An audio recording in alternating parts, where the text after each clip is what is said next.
मैं महामहिम राष्ट्रपति जी के भाषण को जो धन्यवाद के लिए जो प्रस्ताव माननीय भुवनेश्वर काली जी ने प्रस्तुत किया है उसके पक्ष में बोलने के लिए खड़ा हुआ, उसका समर्थन मैं करता हूं। मान्यवर, कोरोना महामारी से निपटने के लिए, क्योंकि ये वर्ष ऐसा रहा, पूरे विश्व में महामारी का दौर रहा, उससे निपटने के लिए जिस तरह राज्यों का सहयोग लेकर और देश की जनता को विश्वास में लेकर हमारे देश के यशस्वी प्रधानमंत्री जी ने जो कार्य किए, विश्व भर में उसकी सराहना हो रही है।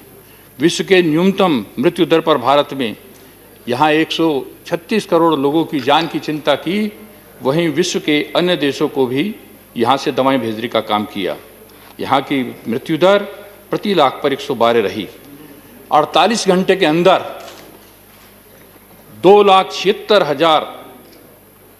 2,76 लाख करोड़ का विशेष पैकेज प्रधानमंत्री गरीब कल्याण योजना का जारी किया, जिससे 80 करोड़ लोगों को 5 किलो प्रति माह प्रति व्यक्ति राशन देने का काम किया गया, जो 8 माह तक चला। प्रवासी श्रमिकों के लिए श्रमिक चेन, स्पेशल श्रमिक रेल चलाने का काम किया गया और उनके लिए भी 5 किलो प्रति व्यक्ति प्रति माह राशन देने का काम किया गया। 14 करोड़ गरीब परिवारों को मुफ्त गैस के सिलेंडर उपलब्ध कराए गए। मान्यवर, 6 राज्यों में श्रमिकों को जो वापस लौटे थे, गरीब कल्याण अभियान चलाकर 50 करोड़ मानदेय के बराबर रोजगार पैदा किया गया।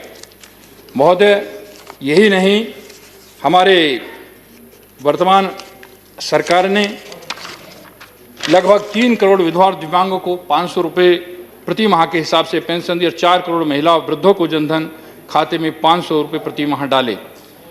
मई माह में जो विशेष आत्मनिर्भर भारत के नाम पे पैकेज दिया गया 20 लाख करोड़ का, उसको बढ़ाकर 27.6 लाख करोड़ कर दिया गया, जिसके द्वारा रेडी पटरी वालों को भी 5,000 करोड़ का पैकेज रहा और 10-10 हज़ार रुपये दे करके उनको रुपये 1 साल किस्तों में वापस करने के लिए कहा। इसकी अतिरिक्त एमएसएमई की सहायता के लिए भी 3 लाख करोड़ सस्ते ब्याज की दरों पर 100% सरकारी गारंटी पर दिए। मान्यवर, विदेशों में फंसे 50 लाख भारतीयों को वंदे भारत अभियान के तहत भारत लाने का काम सरकार ने किया और 1 लाख जो भारत में विदेशों के थे उनको विदेशों में भेजने का काम किया, जिसकी तमाम विदेशों से तारीफ हो रही है। इसकी पूरे विश्व में प्रधानमंत्री मोदी जी के इस कार्य की प्रशंसा हो रही है। मान्यवर, कोरोना वायरस से मुक्ति अभियान में भी विश्व में अग्रणी रोल भारत अदा कर रहा है। 2 वैक्सीन, कोवैक्सीन और कोविशील्ड, जो कि भारत में निर्मित हैं, उनका टीकाकरण अभियान शुरू हो गया है। जिस तरह दवाएं करीब 150 देशों में भेजी, उसी तरह इन वैक्सीन को भी करीब 100 देशों में भेजने की और भी योजनाएं अपने यहाँ की चिंता करते हुए, क्योंकि भारत वसुधैव कुटुंबकम के सिद्धांत को मानता है, इसलिए यहाँ अपने 135 करोड़ लोगों की चिंता की जा रही है। वहीं विश्व के 600 करोड़ लोगों को भी हम जान बचाने के लिए, उनकी सहायता करने के लिए हमारी सरकार, वर्तमान सरकार तत्पर है। ये गर्व की बात है, भारत ने कोरोना महामारी से निपटने के प्रयासों में देश को, यहाँ यूएन के सेक्रेटरी जनरल ने प्रशंसा की है, WHO ने प्रशंसा की है और सभी जगह हमारे यशस्वी प्रधानमंत्री जी की प्रशंसा हो रही है। यही नहीं, यहाँ की गृह मंत्रालय की स्टैंडिंग कमेटी, हेल्थ मंत्रालय की स्टैंडिंग कमेटी ने भी इसकी सराहना की है कार्यों की। कोरोना के आने से पूर्व पीपीई किट, टेस्टिंग लैब, इन सब का भारी अभाव था, लेकिन इसके बाद करीब 2,400 टेस्टिंग लैब हैं और 12 लाख टेस्ट प्रतिदिन आज हो रहे हैं। और यही नहीं, पीपीई किट, मास्क हम और देशों को भी भेजने का काम कर रहे हैं। करीब आयुष्मान भारत प्रधानमंत्री जन कल्याण योजना के तहत 1.5 करोड़ लोगों को 5 लाख का मुफ्त इलाज मिला है, जिससे उन गरीबों के 30,000 करोड़ का फायदा हुआ है, 30,000 करोड़ की बचत हुई है। इसी तरह 7,000 प्रधानमंत्री जन औषधि केंद्रों पर लाखों मरीजों को सस्ती दवा, जो 100 रुपये की दवा वो 20 रुपये की मिलती है, इस तरह देने का काम किया गया है और ये हमारे 3,000 करोड़ की बचत हुई है। इससे जो गरीब लोगों की बचत है, मध्यम वर्गीय लोगों की बचत है, 7,000 प्रधानमंत्री जन औषधि केंद्रों से दिया गया है। 2014 से साहब हमारे देश में 387 मेडिकल कॉलेज थे, जो बढ़कर 562 हो गए हैं। और यही नहीं, प्रधानमंत्री स्वास्थ्य योजना के अंतर्गत 22 एम्स को मंजूरी दी गई है और चिकित्सा के क्षेत्र में अंडर ग्रेजुएट और पोस्ट ग्रेजुएट चिकित्सा शिक्षा के लिए सीटें 50,000 की वृद्धि करने का काम भी किया गया है। इसके साथ साथ प्रधानमंत्री जी के नेतृत्व वाली सरकार की प्रतिबद्धता है कि किसानों की आय 22 तक दोगुनी करेंगे। और यही नहीं, हम विश्व की अर्थव्यवस्था में भारत की $5 ट्रिलियन की अर्थव्यवस्था बनाने का काम करेंगे। माननीय मोदी जी ने इस मन को समझा है कि किसान समृद्ध होगा तभी ये राष्ट्र समृद्ध होगा। और इसके लिए उन्होंने, और इसकी ये जानकारी के लिए, इस कोरोना के टाइम में भी जब सभी सेक्टर्स में आर्थिक विकास दर की वृद्धि निम्न स्तर पर आ रही थी, तब भी कृषि की आर्थिक विकास दर उच्चतम स्तर पर थी। ये इसका प्रमाण है।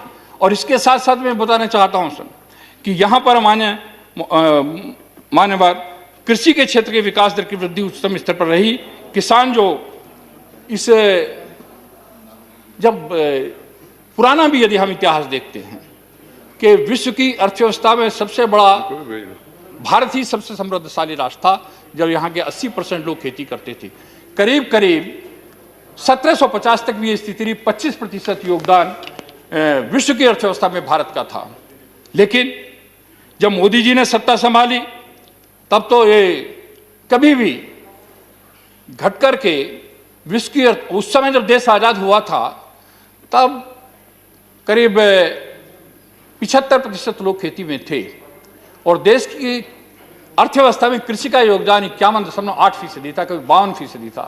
लेकिन जब सरकार माननीय मोदी जी के नेतृत्व में बनी तो 14% के करीब था और कभी भी 18% से ऊपर नहीं गया था आज़ादी के बाद।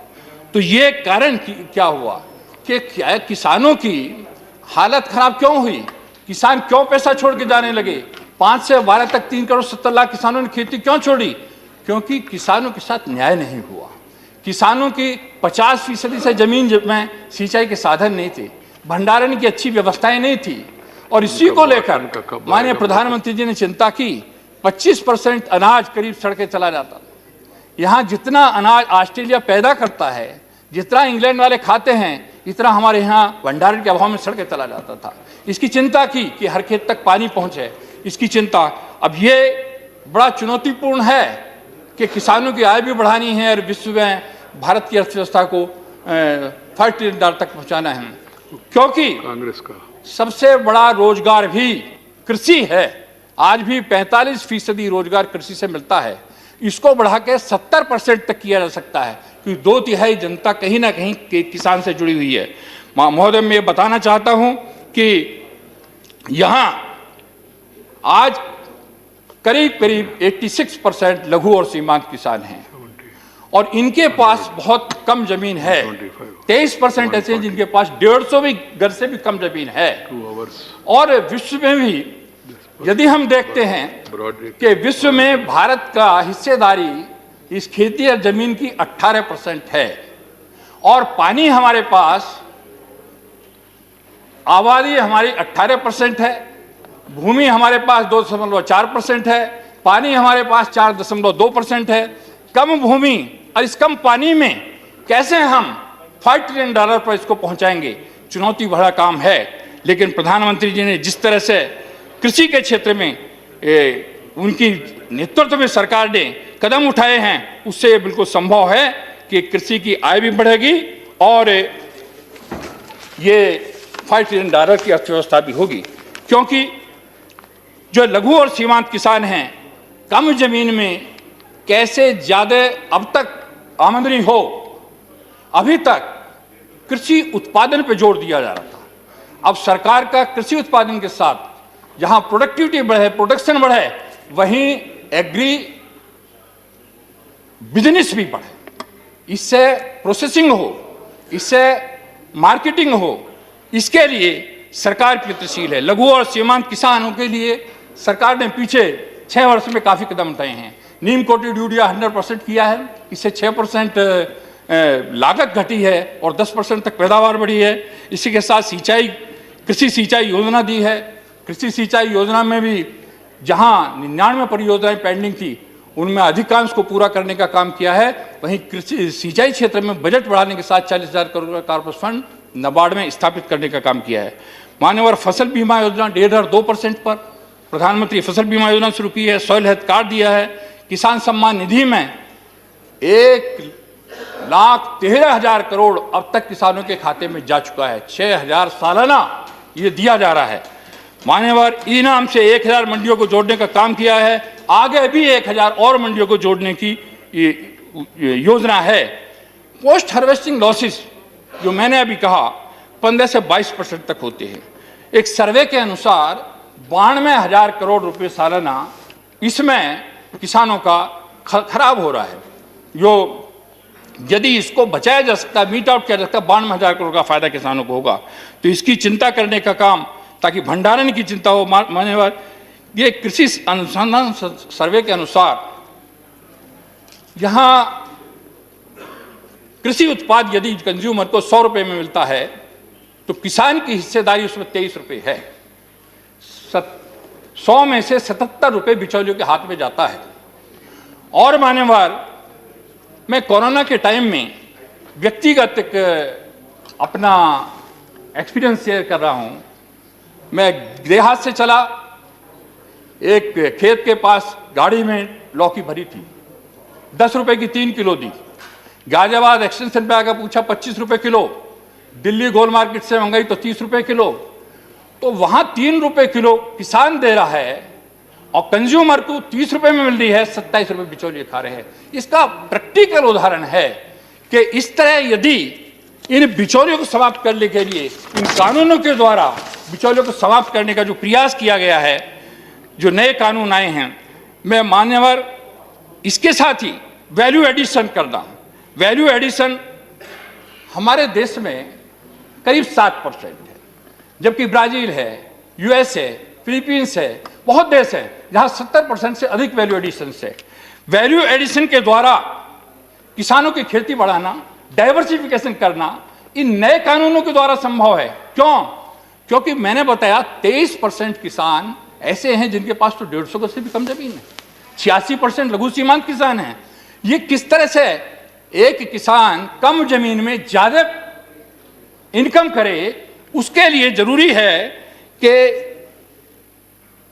उसमें वैल्यू एडिशन हो, और वैल्यू एडिशन के लिए ये कानून बहुत सहायक हैं। क्यों?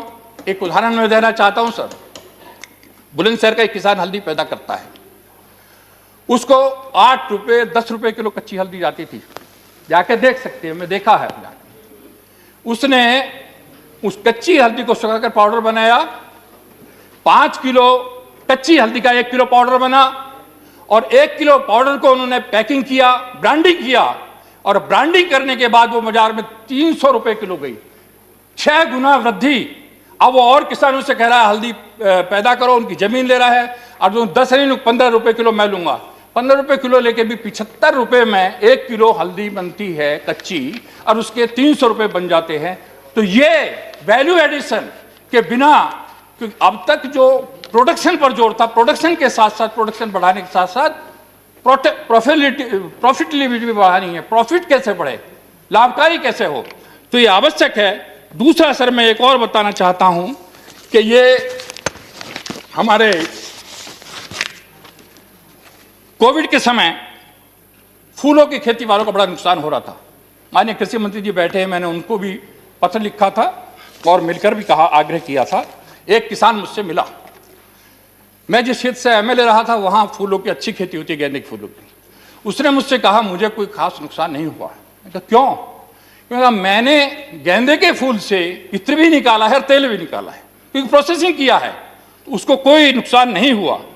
मान्यवर, तो जो डाइवर्सिफिकेशन है, वैल्यू एडिशन है, डाइवर्सिफिकेशन भी, जैसे बीज है, कम जमीन में नर्सरी तैयार की जा सकती है, बीज तैयार किया जा सकता है। मैं माननीय मोदी जी को, माननीय अपनी सरकार को बधाई देना चाहता हूं। अभी भी इन्होंने एक बनारस के किसान चंद्रशेखर को, जिसको मैंने देखा है वो सीड पैदा करता है, उसको पद्मश्री दिया है। बुलंदशहर के किसानों को जो हल्दी करता है उसको पद्मश्री मिला है। तो ऐसे लोगों को प्रोत्साहित करने का काम किया गया है। तो ये वहां पर वो उसमें बहुत ज्यादा वो नहीं लगता, जमीन की आवश्यकता नहीं है। नर्सरी में एक आम्रपाली आम का पौधा 100 रुपए का जाता है, तो तैयार किए जा सकते हैं। नर्सरी तैयार की जा सकती है, पपीते की जा सकती है, आम की जा सकती है, अन्य उनकी भी की जा सकती है। और इसके साथ साथ मेडिसिनल प्लांट, अश्वगंधा है, एलोवेरा है, सर्पगंधा है, गिलोय है, सारे के सारे इस कोविड के पीरियड में जितनी मांग बढ़ी है उसके लिए भी बढ़ावा देने के लिए अलग से 4,000 करोड़ अभी इस आत्मनिर्भर भारत में दिया गया है। पेरिसेबल उत्पाद हैं, टमाटर है, आलू है, आंवला है। आंवला 10 रुपए किलो कभी कभी मिलता है, टमाटर को कभी कभी किसान गिर देते हैं। इन कानूनों के आने के बाद जब प्रोसेसिंग होगा, भंडारण की व्यवस्था होगी, इसकी बचत होगी। मान्यवर, आलू चिप्स का प्लांट हमारे परीक्षितगढ़ ब्लॉक के ब्लॉक प्रमुख ने लगाया 8 साल पहले। जब 3 रुपए किलो आलू बाजार में था तो जिन किसानों को आज कॉन्ट्रैक्ट फार्मिंग की जो विरोध करे, मैं उनको बताना चाहता हूं, मोहकमपुर में जाके देख ले। जिन किसानों को जब 3 रुपए किलो आलू था, जिनसे उन्होंने मौखिक कॉन्ट्रैक्ट किया था, बीज बिजाई कराई थी आलू की, उनको 28 रुपए किलो उस समय दे रहा था। अब उसने 30 रुपए किलो का कॉन्ट्रैक्ट रखा है। तो किस तरह से किसानों को उसने बचाने का प्रोसेसिंग के, क्योंकि हम आलू बेचते हैं बहुत सस्ता जाता है, आंवला दे तो खेत पर 10 रुपए किलो आएगा, कैंडी बना दो तो 250 रुपए किलो आएगी। तो ये प्रोसेसिंग की और साथ साथ मार्केटिंग की और ब्रांडिंग की, मधुमक्खी पालन, जो मैंने कहा डाइवर्सिफिकेशन, मधुमक्खी पालन के लिए भी वो सरकार ने बढ़ावा देने का काम किया है। 4,000 का एक डिब्बा आता है, एक डिब्बा रखो तो वो 1 साल में अपनी कीमत वापस दे देता है। कोई जमीन नहीं गिरती, डॉले पर रखा जाता है, वो तो बेड पर रखा जाता है। और विशेष बात यह है, क्रॉस पॉलिनेशन के द्वारा जहां रखा जाता है उन खेतों में 11% तक जो सर्वे हुआ है पैदावार बढ़ जाती है। इसके साथ पशुपालन में भी अभी जब आत्मनिर्भर भारत के लिए था 15,000 करोड़ का विशेष एक पैकेज देने का काम किया है। एक गाय 1 एकड़ के बराबर पैदा दे सकती है। गांव में दूध 23 रुपए किलो मिल रहा है, शहर में आने के बाद वही 60 रुपए किलो है। तो क्या प्रोसेसिंग की व्यवस्था नहीं कर सकते? वहां नहीं हो सकती? इन कानूनों के द्वारा अब ये सब काम छोटी जोत वाले किसान हैं। मैंने बताया कि 86% लघु सीमांत किसान है, 23% तो ऐसे हैं जिन पर 150 की जमीन है, वो एक गाय रखने में कोई दिक्कत नहीं है। तो इनके लिए, लेकिन ये एक समूह बना के काम करते हैं, जिसके लिए सरकार ने 10,000 FPO बनाने का काम किया है। और ये उससे, क्योंकि वहां सारा नाबार्ड उनको ट्रेनिंग देगा, उनको अनुदान दिया जाएगा, उनकी ब्रांडिंग की जाएगी, पैकिंग की जाएगी, भंडारण की वही व्यवस्था होगी, प्रोसेसिंग की व्यवस्था होगी, और एपीडा के द्वारा उनकी मदद करके एक्सपोर्ट करने तक की व्यवस्था होगी। तो इससे 1 से 2 गुने नहीं 6 गुनी कीमत किसान को मिल सकती है इन कानूनों के आने के बाद। मान्यवर, मैं मत्स्य पालन की बात करना। मत्स्य पालन में 20,000 करोड़ का एक विशेष पैकेज दिया है माननीय सरकार ने, और मैं माननीय प्रधानमंत्री जी को बधाई देना चाहता हूं कि वहां एक करनाल के किसान को पद्मश्री अवार्ड दिया गया है। 1 एकड़ में 5 लाख रुपए सालाना वो कमाता है। मालूम किया उससे तो 3 लाख तो मछली पालन से और 2 लाख रुपए उसका सीड नर्सरी तैयार करके वो लेता है। तो ये इससे बड़ी और क्या बात हो सकती है? सरकार इसको बढ़ाने का काम कर रही है। मान्यवर, कुछ लोग उठाना चाहते हैं, लोगों को भ्रमित कर रहे हैं, भाई ये राज्यों का विषय है, इसमें कानून कैसे बना दिए। मान्यवर, इसमें स्पष्ट है, जो संविधान का आर्टिकल 246 का 7वें शेड्यूल के 14वें आइटम पर ये सारी व्यवस्था केंद्र सरकार, चाहे प्राइस कंट्रोल हो, व्यवसाय हो, कृषि ऋण हो, भुगतान हो, ऋण की माफी हो, और बाजार का बेचना हो, संरक्षण हो, ये सारे समवर्ती सूची में है। केंद्र को पूरा अधिकार है, इसलिए कानून बनाने में कोई दिक्कत नहीं थी। लेकिन मैं मान्यवर एक बात कहना चाहता हूं कि यहां कानून को बनाने से पहले कुछ लोगों ने कहा कि लोगों में चर्चा नहीं हुई।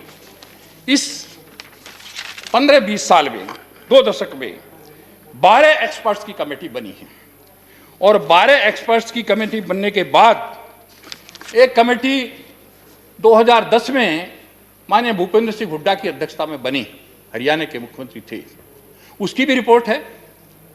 उसके अलावा जो और कमेटी हैं उनको मैं डिटेल नहीं लेकिन नाम बताना चाहता हूं। 2001 में शंकरलाल गुरु की अध्यक्षता में कमेटी बनी, उसकी रिपोर्ट है। फिर दूसरी कमेटी मोन्टेक सिंह अहलवालिया की अध्यक्षता में बनी, वो रिपोर्ट है। तीसरी RCA जैन की अध्यक्षता में बनी, वो रिपोर्ट है।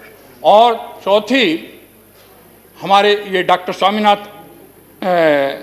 स्वामीनाथन जी हैं, इनकी जो अध्यक्षता में बनी है डॉक्टर MS स्वामीनाथन जी, इनकी रिपोर्ट है। और वह कहते हैं स्वामीनाथन रिपोर्ट लागू करो। 2006 तक स्वामीनाथन की रिपोर्ट तो 6 में आ गई थी, 14 तक तो लागू नहीं हुई। माननीय प्रधानमंत्री जी ने इस सरकार ने आने के बाद किसानों को लागत का 1.5 गुना दिया है। वो भी मैं बता दूंगा MSP कैसे बढ़ी है और कितनी खरीद हो रही है, उनके टाइप कितनी थी। तो मैं कहना चाहता हूं, स्वामीनाथन की सारी रिपोर्ट नहीं पढ़ता, मैं एक रिपोर्ट जरा सी पढ़ के सुनाता हूं जो उन्होंने रिपोर्ट 2006 में प्रस्तुत की है। सरकार की प्राथमिक कृषि वस्तुओं पर बाजार शुल्क की पूरी तरह से समाप्त करना, विभिन्न सेवाओं जैसे वसूल करने की जरूरत है। यह कहा गया है कि निजी मंडियों की स्थापना के लिए सहकारी समितियों सहित निजी कंपनियों को अनुमति देना किसानों को एक विकल्प उपलब्ध कराने के और उच्चतम रिटर्न देने के लिए एक बड़ा कदम होगा। आवश्यक वस्तुओं देने को निलंबित रखा जा सकता है और आपातकाल की स्थिति में केवल सरकारी अधिसूचना द्वारा पुनः स्थापित किया जा सकता है। ये रिपोर्ट उनकी है, ये भी उनकी रिपोर्ट है। तो सारा और तमाम स्टेक होल्डर्स के साथ डिस्कशन हुए हैं, उनको विश्वास में लिया गया है, तब यह कानून बनाए गए हैं मान्यवर। और ये 18-19 की जो कृषि और किसान कल्याण मंत्रालय की रिपोर्ट है, इसमें भी स्पष्ट लिखा गया है कि किसानों को वैकल्पिक मंच देना चाहिए मंडियों के अलावा। तो ये सारी सबकी जानकारी के बाद, सबसे बात करने के बाद ये कानून पास किए गए हैं। और साथ ही मैं 2-3 बात और रखना चाहूँगा इसी कानूनों के बारे में। कुछ लोग इस तरह की बात कर रहे हैं कि इन कानूनों पर जमीन चली जाएगी, इन कानूनों से मंडियाँ खत्म हो जाएंगी, MSP नहीं रहेगी। मैं ये सब इस तरह का, अब MSP नहीं रहेगी। अब मैं बताना चाहता हूँ, UPA के टाइम में 13-14 में गेहूं की खरीद हुई थी 3,384 करोड़ की, जो किसानों को मिला था। NDA ने 19-20 में दिया 6,280 करोड़ और 20-21 में 7,560 करोड़। ये कह रहे हैं MSP खत्म हो जाएगी, हम ज़्यादा दे रहे हैं। धान पर भी उनके टाइम में 13-14 में 63,928 करोड़ रुपए की धान खरीद हुई थी और वर्तमान टाइम में 19-20 में 1,41,930 करोड़ की धान खरीद हुई है और 20-21 जो अब चल रहा है 1,72,752 की खरीद हो चुकी है इतने करोड़ की। यह है। दलहन में उनके टाइम में 236 करोड़ की खरीद हुई थी।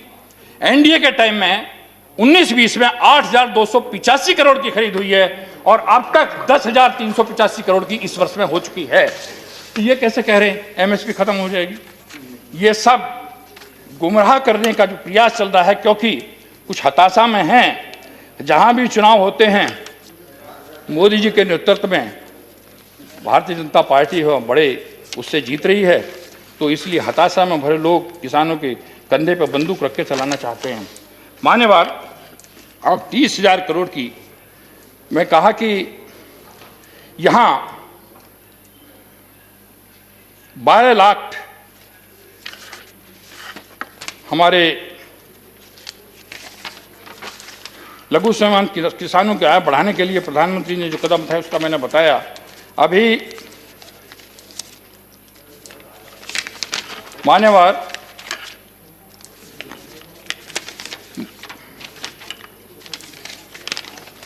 कृषि के क्षेत्र में जो मेडिसिनल प्लांट्स के लिए दिया है, उसके अलावा जो डेयरिंग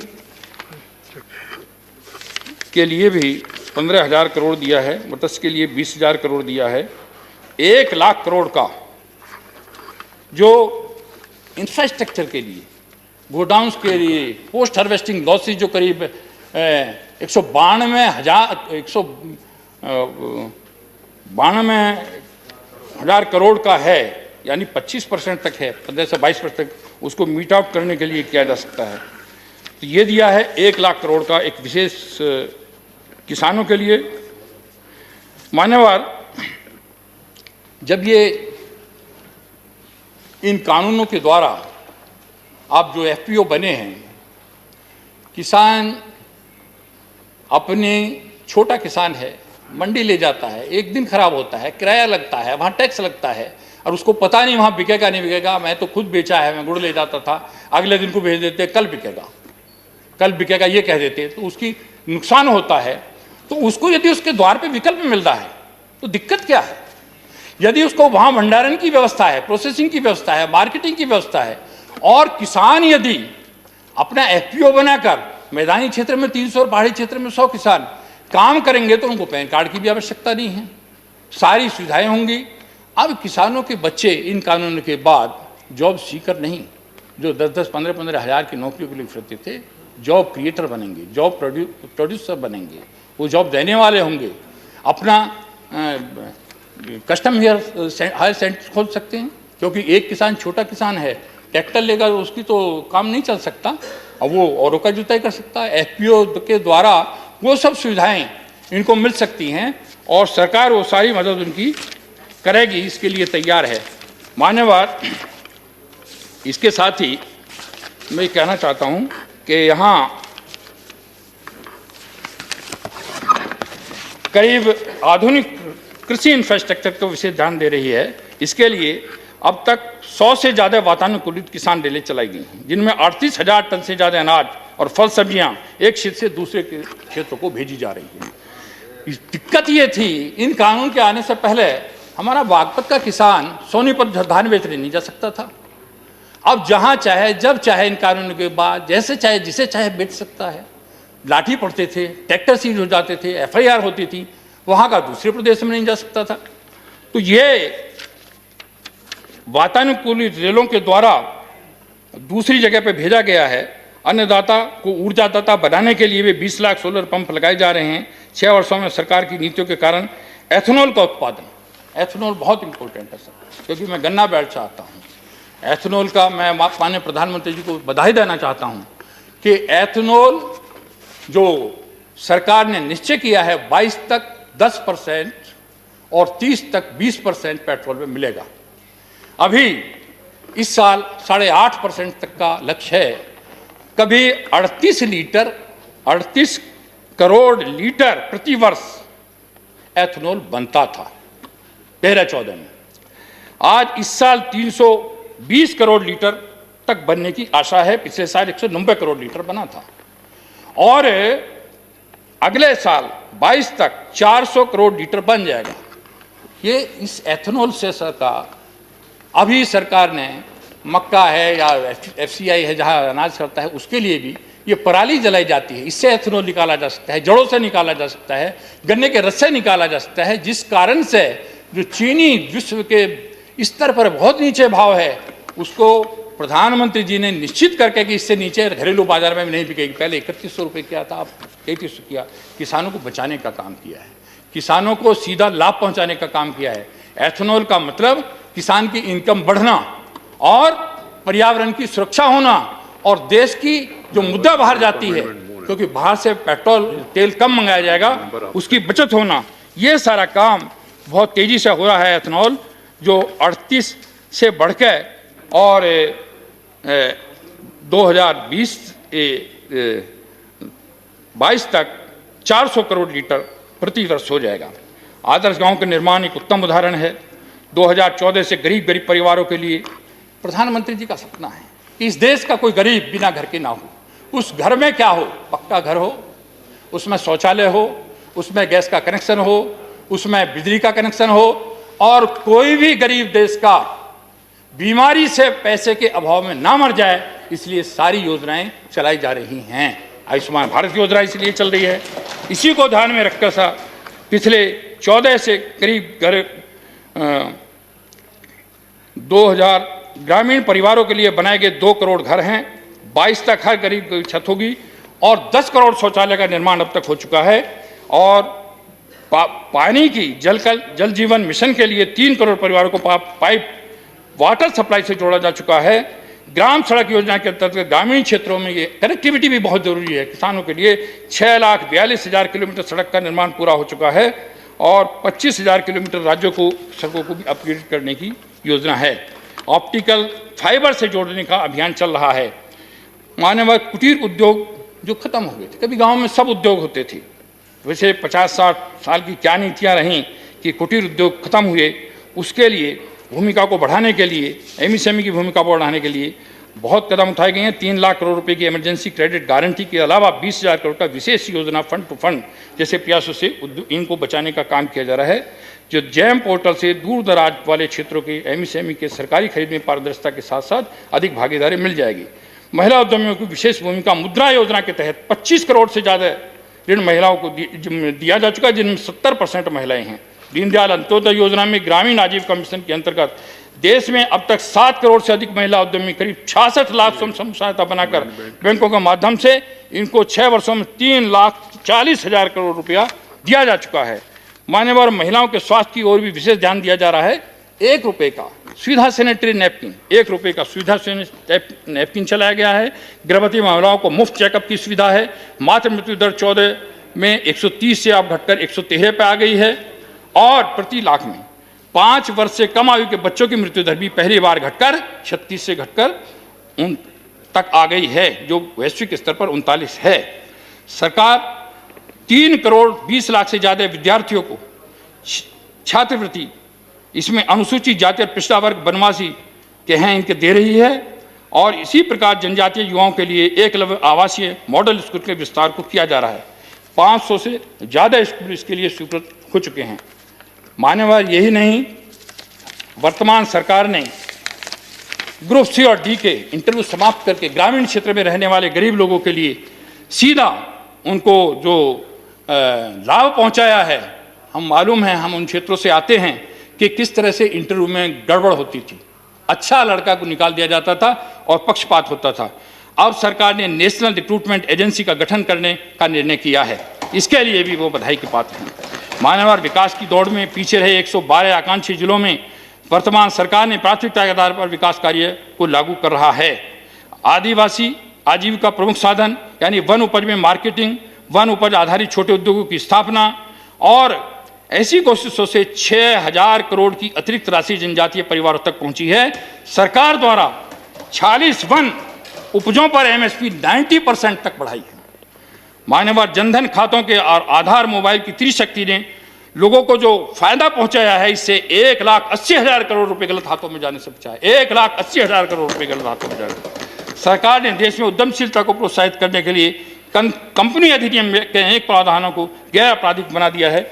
29 केंद्रीय श्रम कानूनों को समाप्त करके 4 लेबर कोड बनाए हैं। आजकल वोकल फॉर लोकल में जन आंदोलन का रूप ले लिया है। भारत वन में सामान के प्रति भावनात्मक लगाव के साथ ही गुणवत्ता में भी श्रेष्ठ है। इस दिशा में काम तेजी से हो रहा है। कोरोना की इस काल के मुश्किल में भारत दुनिया में निवेशकों के लिए आकर्षण का केंद्र बनकर उभरा है। आकर्षण का केंद्र बनकर उभरा है और अप्रैल से अगस्त 20 के बीच 36 अरब डॉलर का रिकॉर्ड प्रत्यक्ष विदेशी निवेश भारत में हुआ है। 36 अरब डॉलर का। देश के इंफ्रास्ट्रक्चर को आधुनिक रूप देने के लिए सरकार ने 110 लाख करोड़ रुपए से अधिक की नेशनल इंफ्रास्ट्रक्चर पाइपलाइन पर काम शुरू कर दिया है। भारतमाला परियोजना, इस पर 3.5 लाख करोड़ की लागत से 13,000 किलोमीटर से अधिक सड़क का निर्माण हो रहा है। 38,000 करोड़ का हो चुका है, शेष पर काम जारी है। 18 नई जो कॉरिडोर्स का निर्माण चल रहा है। मान्यवर ऐतिहासिक फैसले भी कुछ हुए हैं, जैसे बोडो समझौता हुआ है। बोडो टेरिटोरियल काउंसिल के चुनाव में उसके बाद भारी सफलता भी मिली है। इनकी माननीय मोदी जी के नेतृत्व में सरकार की नीतियों के कारण जम्मू कश्मीर के लोगों ने भी भरपूर समर्थन दिया है उसका। पहली बार आज़ादी के बाद पहली बार जम्मू कश्मीर जिला परिषद के चुनाव सफलता के साथ संपन्न हुए हैं। बड़ी संख्या में मतदाताओं ने भागीदारी करके ये दिखा दिया है कि कश्मीर के लोग नए लोकतांत्रिक भविष्य की तरफ तेजी से आगे बढ़ रहे हैं। हर परिवार को वहाँ के आप जो आयुष्मान भारत योजना का लाभ नहीं मिलता, कई प्रदेश और भी हैं जहाँ नहीं मिलता। किसान सम्मान निधि का भी कई जगह लाभ नहीं मिलता, जो 1,13,000 करोड़ किसानों को गई है। कई प्रदेशों में मैंने देखा है, वहाँ 5 लाख रुपए तक के मुफ्त इलाज का लाभ हर परिवार को जम्मू कश्मीर में मिलेगा। रक्षा के क्षेत्र में भी स्वदेशी को बढ़ावा देने के लिए अभी 48,000 करोड़ रुपए के 83 तेजस विमान खरीदने का रखा है और रक्षा सामान के निर्यात के क्षेत्र में भी तेजी से सरकार आगे बढ़ रही है। पर्यावरण के मामले में भी माननीय प्रधानमंत्री जी पेरिस समझौते को लागू करने में भारत को दुनिया में अग्रणी देशों में शामिल कर लिया है। 150 अधिक देशों की जरूरी दवाओं की पूर्ति की है। इस 8वीं बार अस्थायी सदस्य के रूप में सुरक्षा परिषद में प्रवेश किया है भारत ने और ब्रिक्स के अध्यक्ष पद का भी भारत को सम्मान मिला है। नेताजी सुभाष चंद्र बोस की जन्म दिवस के पराक्रम के दिवस के रूप में मनाया गया है 125वीं जयंती इस वर्ष मनाने बड़े पैमाने पर जा रहे हैं। एक बात कहकर अपनी बात को मान्यवर मैं ख़त्म करना चाहूँगा कि हमारे साथी हैं, ज़रा सा मैं बता दूं, जो कृषि के बारे में कहते हैं 9 से 14 तक कृषि क्षेत्र में यूपीए के टाइम में 1,21,082 करोड़ कृषि पर रखा गया था बजट, और 9-10 में तो केवल 12,000 करोड़ था। लेकिन एनडीए के टाइम में 19-20 में 1,51,518 करोड़ रखा, जिसमें से 1,34,000 से अधिक खर्च हुआ। एक वर्ष में उनके 5 वर्ष से अधिक का बजट कृषि पर दिया गया है। एक वर्ष में 5 वर्ष से अधिक किया गया है। मुद्रा परीक्षण के लिए उनके टाइम में 43 लैब थी और अब 9,243 लैब काम कर रही हैं। एनडीआरएफ के लिए उनके जितने टाइम में 12,516 करोड़ दिया, उतने टाइम में इस सरकार ने 32,208 करोड़ दिया है। यही नहीं, कृषि यंत्रीकरण के लिए भी उनके जितने टाइम में 151 करोड़ दिया था, वर्तमान सरकार ने 1,553 करोड़ दिया। रेल लाइन के निर्माण में 3 वर्षों में यूपीए के टाइम में जो 11,000 लाइन सड़कों का 11,000 रेलवे लाइन का निर्माण हुआ था, उतने ही टाइम में वर्तमान सरकार ने 2,100 किलोमीटर का निर्माण किया। और दोहरीकरण भी उनके टाइम में 1,300 किलोमीटर का हुआ था, उतने ही टाइम में 3,400 किलोमीटर का दोहरीकरण कर दिया गया। राष्ट्रीय मार्ग निर्माण जितने टाइम में 15,000 किलोमीटर हुआ था, उतने टाइम में वर्तमान सरकार ने 34,000 किलोमीटर कर दिया। ग्रामीण की सड़कें भी उनके टाइम में 80,000 किलोमीटर जितने समय में बनी थी, उतने ही समय में 1,20,000 किलोमीटर बना दी। हर क्षेत्र में वर्तमान सरकार ने अभूतपूर्व कार्य किया है। उसके बाद भी किसानों को जितना बड़ा लाभ इन कानूनों से होने जा रहा है, जो वर्तमान में 3 कानून आए हैं, वो अब तक 50-60 वर्ष में किसान की जो स्थिति मजदूर से नीचे चली गई, वो पैसा छोड़कर भाग रहा था, आज वो इन कानूनों के आने के बाद नौकरी लेने वाला नहीं, नौकरी देने वाला बन जाएगा। उनके बच्चे पैसा छोड़ के नहीं जाएंगे, वो वहीं एफपीओ बना करके काम करेंगे। सारी सुविधाएं सरकार उनको देगी। बहुत बहुत धन्यवाद, मैं इसका समर्थन करता हूं। The motion has been moved and seconded is that an address be presented to the President in the following terms: that the members of the Rajya Sabha assembled in this session are deeply grateful to the President of India for the address which he has been pleased to deliver to both the House of Parliament assembled together on January 29th, 2021. There are 118 amendments to the motion which may be moved at this stage. Amendment number 1 to 10, Sri K.K. Ragesh. Sri K.K. Ragesh is absent. Amendment to 11 to 18. Amendment 1 to 10 not moved. Amendment 11 to 18 by Sri Tiruchi Siva. Are you moving the amendment? Right. Amendment moved. 11 to 18. Amendment number 19 to 27, Sri M. Shanmugam. Are you moving? Amendment moved. 19 to 27. Amendment number 28 to 32, Sri Digvijay Singh. Moving, sir. Thank you. Amendment 28 to 32, moved. Amendment number 33 to 41, Sri M.V. Shreyams Kumar. Where are you? Okay. Okay. I could see you. Amendment number 33 to 41 by Sri M.V. Shreyams Kumar, moved. Amendment number 42 to 51, Sri K.C. Venugopal. Amendment number 42 to 51, moved by Sri Venugopal. Amendment number 52 to 61, Sri Vijay Sai Reddy. Sri Vijay Sai Reddy. Not present, not moved. Amendment number 62 to 66, Sri Muhammad Nadimul Haq. Not moving. Right. not moved. Amendment number 67 to 74, Sri Narayan Das Gupta, not present, not moved. Amendment number 75 to 77, Sri Deependra Singh Huda. Right. Amendment number 78 to 79, amendment number 75 to 77, moved. Amendment number 78 to 79, Sri Viswambhara Prasad Nishad, Sri Chaudhary Sukram Singh Yadav, Moving. Srimati Chaya Verma. Moving. Okay, moved. Amendment 78, 79, moved. Amendment number 80 and 81, Chaudhary Sukram Singh Yadav, Srimati Chaya Verma. Moved. Amendment number 80 and 81, moved.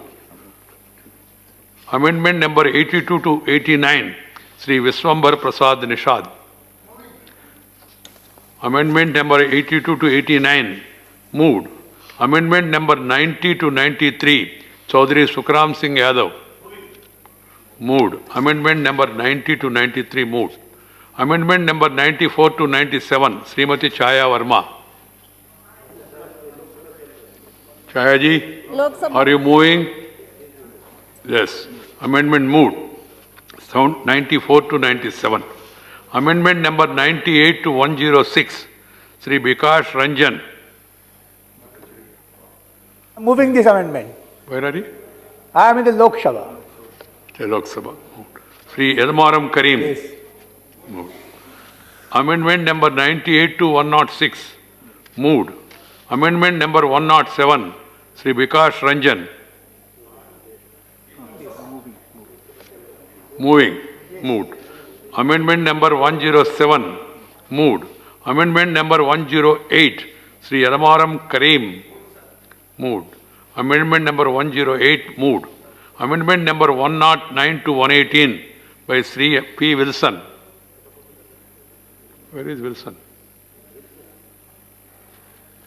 Not present. Amendment 109 to 118, not moved.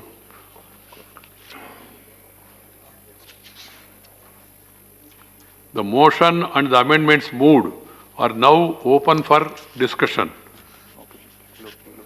Any member desiring to speak may do. After this, the discussion is over. Honorable Prime Minister will reply.